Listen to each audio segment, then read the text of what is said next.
আজ তো মহাশিবরাত্রি, তার জন্য গঙ্গায় চলে আসলাম স্নান করতে। স্নান করে গঙ্গার ওখানেই হচ্ছে শিব ঠাকুরের মন্দির আছে, শিব ঠাকুরের মাথায় জল ঢেলে তো তারপরে বাড়িতে আসবো, তাই সেই উপলক্ষে গেছি গঙ্গায়। তো দেখো কীরকম ভিড় হয়েছে গঙ্গায়, প্রচুর ভিড়, মানে লোকে গিজগিজ গিজগিজ করছে। প্রতি বছরই ভিড় হয়, তবে এতটা না, এবছর পুরো মানে প্রচুর ভিড় হয়েছে। তো দেখে আমি তো অবাক হয়ে গেছি, এত লোকজন। তো আমিও স্নান করতে চলে গেলাম, স্নান করে টোরে এসে গঙ্গা মাকেও একটু পুজো দিয়ে নিলাম। পুজো দিতে হবে, গঙ্গাতে এসে গঙ্গা মাকে পুজো দেবো না, একটু গঙ্গা মাকেও পুজো দিলাম, একটু ধূপকাঠি মোমবাতি দেখিয়ে নিলাম গঙ্গা মাকে। তো এত লোকজন দেখে আমি তো অবাক হয়ে যাচ্ছি। তো তোমাদের সঙ্গে একটু শেয়ার করলাম পুজোর মুহূর্তটা। দেখো তোমরাও, অনেকেই আজকে শিবরাত্রি করবে জানি। তো আমাদের এখানে গঙ্গায় দেখো কতটা ভিড়।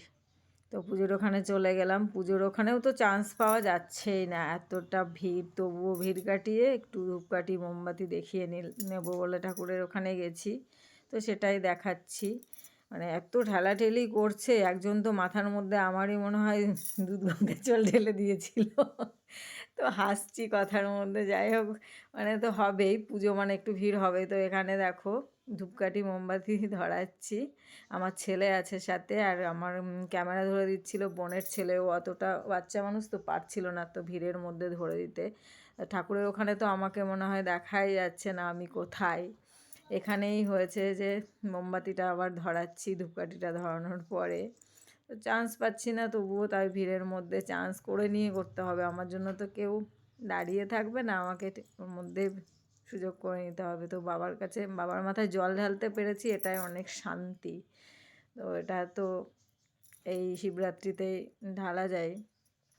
তো গঙ্গায় ওখানে গিয়ে ওই জন্য মন্দিরে ঢেলে নিলাম, বাড়িতেও পুজো হচ্ছে, আর বাড়িতে কতক্ষণ কি উপোস থাকতে পারবো জানি না, ওই জন্য গঙ্গায় গিয়েই দিয়ে নিলাম। আমি আর ছেলে চলে এসেছি, মানে মহাদেবের মাথায় জল ঢালবো বলে এই যে গেছি। তো আমাকে তো দেখতেই পাবে না, একদম পুরো ভিড়ের মধ্যে জাম, আমি কোথায় আছি। আমার মাথায় পিছন দিক দিয়ে একজন জল ঢেলে দিয়েছে। তো আমি বলছি এটা কি হলো, তারপরে বলছে এই ভিড়ের মধ্যে কিচ্ছু করার নেই, দেখো কতটা ভিড় হয়েছে এখানে। তাও আমার বোনের ছেলে চেষ্টা করেছে তুলে ধরার, তাও পারেনি, ঠাকুরটা লাস্টে একটু দেখা যাচ্ছে, মানে লোকের ভিড়ে। প্রচুর লোক হয়েছে এবছর, তো মনে হয় প্রচুর, কুম্ভে যেরকম মনে হয় এই গঙ্গাতেও সেরকম হয়েছে। তো শিবরাত্রি এমনিতেই অনেক মেয়ে বউ আবার ছেলেরাও উপোস করে, প্রচুর ভিড়। দেখো ওই যে শিব ঠাকুরটা, শিবের মাথায় তো জল ঢালার সময় দেখাতে পারলাম না, ওই দিকটা, এদিকটা পিছন দিকে এসে আমি আবার একটু তোমাদের দেখানোর জন্য এসছি। দেখো বাবা মহাদেবের মাথায় সবাই জল ঢালছে। তো আমি ওই তোমাদেরকে শেয়ার করলাম যে আমিও পুজো দিতে গেছিলাম। তো তোমাদের কেমন লাগলো ভিডিওটা কমেন্টে জানিয়ে, সবাই ভালো থেকো, সবাইকে টাটা।